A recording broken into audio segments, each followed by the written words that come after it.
Pai do Senhor, meus irmãos, sejam bem-vindos ao nosso devocional. Hoje é segunda-feira, dia 21 de outubro. Estamos lendo aqui Miqueias, capítulo 6, verso 8.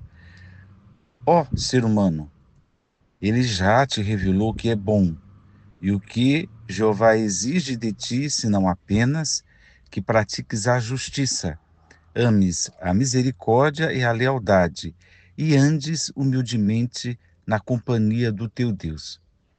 Esse verso é necessário ler o contexto, né? E para o entendimento deste verso, o contexto não vai muito longe. Primeiro lembrar que Miqueias é um profeta que traz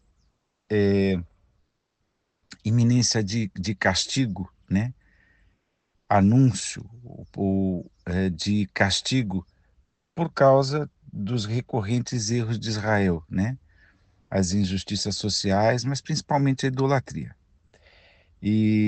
Mas, ao mesmo tempo, tem um alento aqui, porque Deus usa o profeta Miqueias para anunciar castigo, mas também o socorro oportuno, o escape de Deus junto com essa mensagem de castigo. E, enfim, tem algumas profecias, inclusive o advento do Messias. Mas o livro se trata destas coisas, mas esse contexto aqui do capítulo 6, estou com a Bíblia aberta, é um julgamento que Deus traz ao seu povo, né?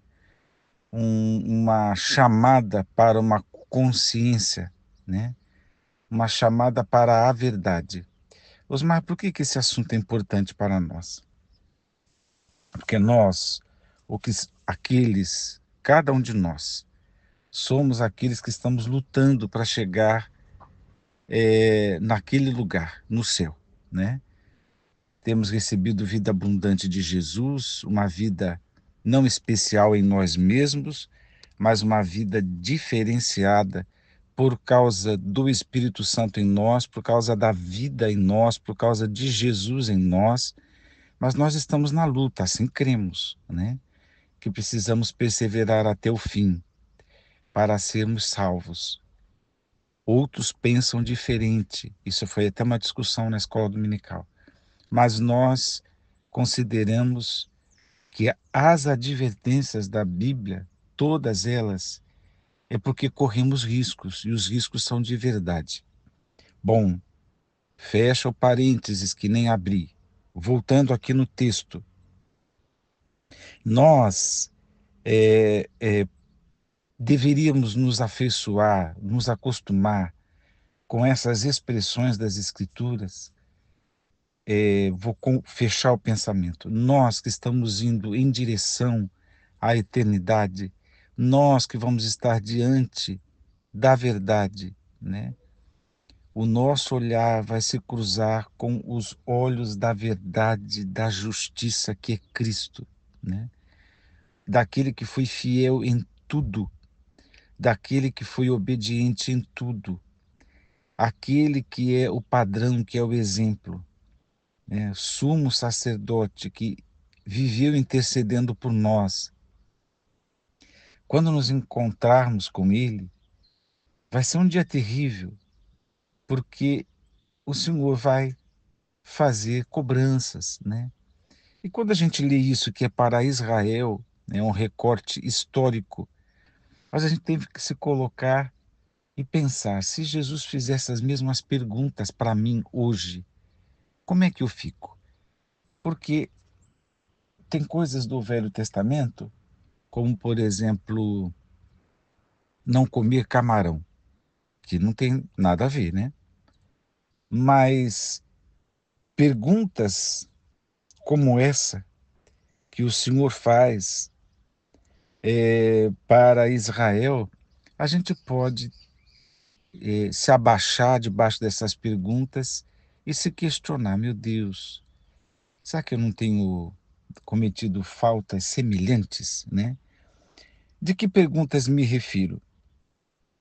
Verso 6. Sendo assim, Com que eu devo me apresentar diante do Senhor e como me curvarei perante Elohim, Deus exaltado? Isso é uma pergunta da comunidade de Israel. Como é que eu faço isso? Como é que eu adoro ao Senhor? Aí outra pergunta em relação ao culto.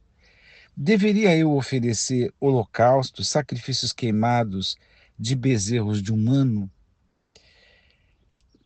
As perguntas continuam.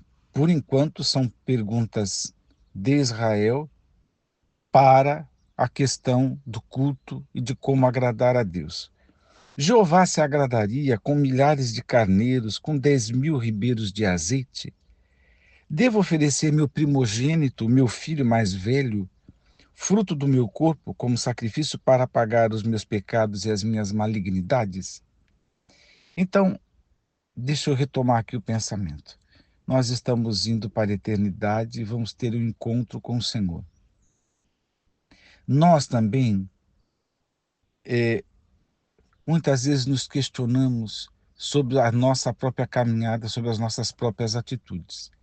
Aqui é um extrato do pensamento do povo, né? É um extrato do que o povo quer como exteriorização, quer como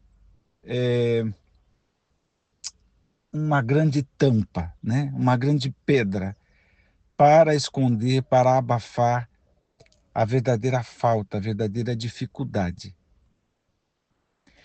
E eu fico olhando para a nossa contemporaneidade, né? E eu fico vendo que tem muitos elementos de culto que a mim dá a impressão, e eu não vou citar nenhum porque eu não quero ferir ninguém, mas a mim dá a impressão que é como esse questionamento: Senhor, o que eu faço para te agradar? Né? E Deus está deixando claro. E é interessante que o que eles falam aqui, exceto oferecer o filho primogênito, o resto faz parte da devoção do judaísmo, dos sacrifícios no judaísmo, né? Tirando essa questão do filho primogênito, aqui foi até um excesso nesse questionamento. O que eu faço, Senhor? O que eu faço? E Deus está dizendo, escuta, aí vem a resposta, ó ser humano, ele, o Miqueias está falando para o povo, ele, Deus, Jeová, já te revelou que é bom. Do que Miqueias está falando? Da lei, né? Na lei já estava tudo lá direitinho, de como agradar o Senhor, de amar a Deus, amar o próximo, praticar a justiça, entre tantas outras ordenanças. Lá na lei, o Miqueias continua, e o que Jeová exige de ti, senão apenas que pratiques a justiça, ames a misericórdia e a lealdade, e andes humildemente na companhia do teu Deus. Em outras palavras, pratique, seja humano com os humanos, pratique justiça, ande humildemente, sem arrogância, sem supremacias, e ande na companhia do teu Deus, ou seja, em comunhão com Deus. Tiago, irmão de Jesus, diz que a verdadeira religião é se afastar, né, do mundo, né, e cuidar do órfão, da viúva, praticar a justiça, né, e se afastar da contaminação dos problemas do mundo. Essa é a verdadeira religião para Deus. Aqui Miqueias está falando dessa prática de justiça, de misericórdia, de lealdade, andar humildemente na companhia, comunhão com Deus, na companhia do teu Deus. Isso que Miqueias está dizendo está no lugar da pretensão, não que fossem absurdos, as coisas estavam na lei, mas quando as coisas da lei são usadas como algo para substituir o que Deus espera, o que Deus exige de nós. E às vezes eu penso em nós, dos dias de hoje, como pessoas que, se não tomar cuidado, vai perdendo a essência. O essencial, o primordial, as coisas do Evangelho. E a gente vai assumindo, permitindo, assumindo e amando coisas, práticas, que não é o que Deus exige, não é o que Deus espera, né? Mas a gente vai assumindo, né? A gente vai agenda em cima de agenda, e as coisas, todas elas são feitas para. é, as palavras hoje estão difíceis, sabe por quê? Porque eu não quero ferir ninguém, mas é muita coisa voltada para nós.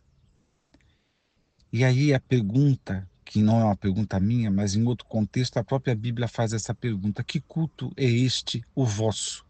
Né? Que culto é este o vosso? A pergunta que eu quero deixar, a reflexão, é: o que é o nosso culto? O que Deus exige de nós? O que Deus espera? Né? Às vezes estamos colocando elementos completamente desnecessários. E, e estes elementos desnecessários, eles ocupam o espaço e vão tirando, aos poucos, discretamente, a essência do culto.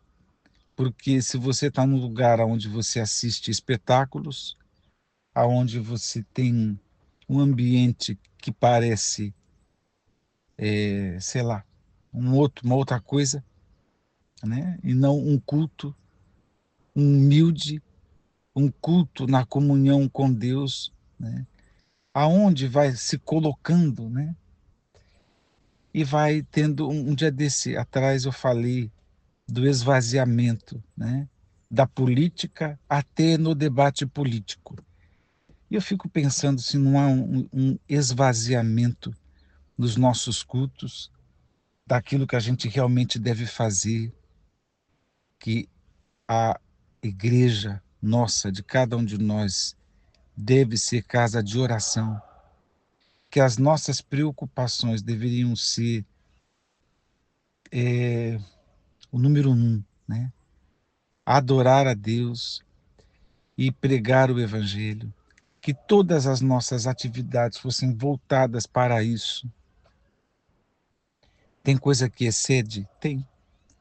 Tem coisa que é magnífica, um espetáculo, mas não contribui para a evangelização. E eu vou dizer, talvez não edifique ninguém, mas está lá, é um elemento. Tem cara de modernidade.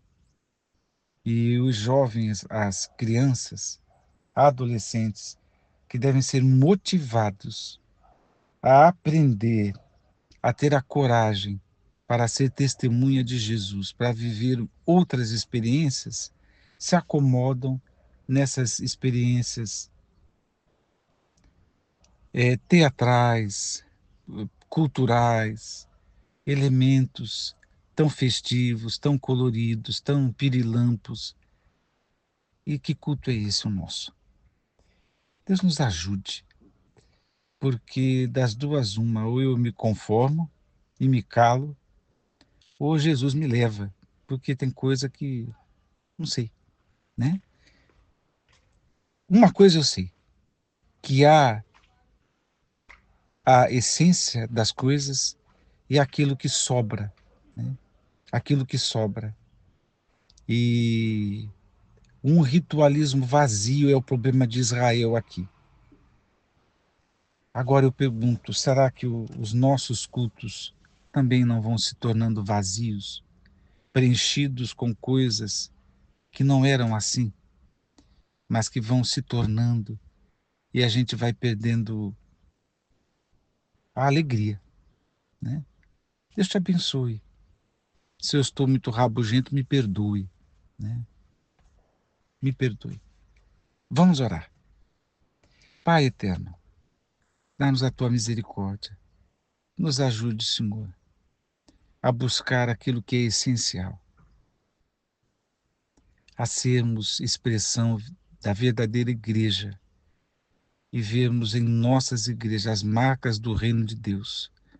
É o que eu te peço, Senhor, no nome de Jesus. Amém.